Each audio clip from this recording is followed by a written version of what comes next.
All right, now President William Ruto has challenged the Kenya Defence Forces to expand their duty beyond the provision of security to deal with emerging security issues. Speaking during the 11th anniversary of the KDF Day held at the Laikipia Airbase, the head of state said the military can aid the country's efforts in bolstering its food security and actualizing the affordable housing agenda. At the Laikipia Airbase, Laikipia County. Warrant Officer to Paul Omasanja anatua sehemu aliyotengewa kwa maridadi kabisa.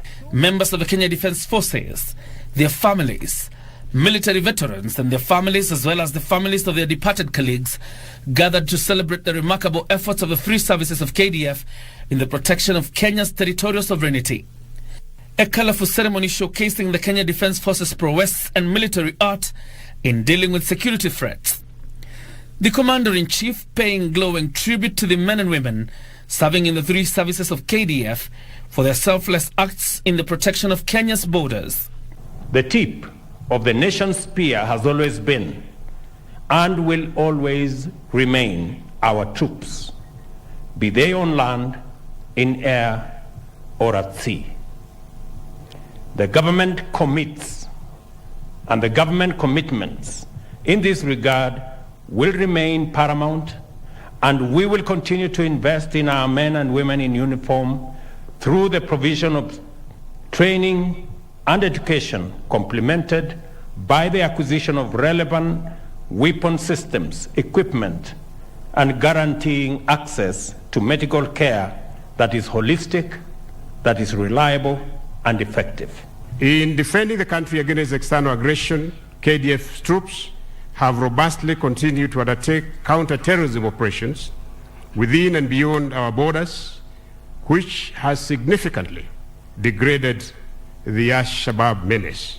While pledging continued support for the military, President Ruto challenged the forces to expand their efforts beyond the provision of security and aid in the process of dealing with emerging human security issues.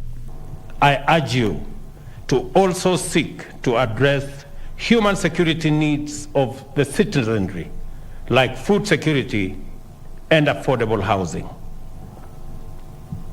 Indeed, the broader national purposes of our public service, insofar as they apply to defense forces, should find robust expression in the work that our gallant men and women in uniform undertake.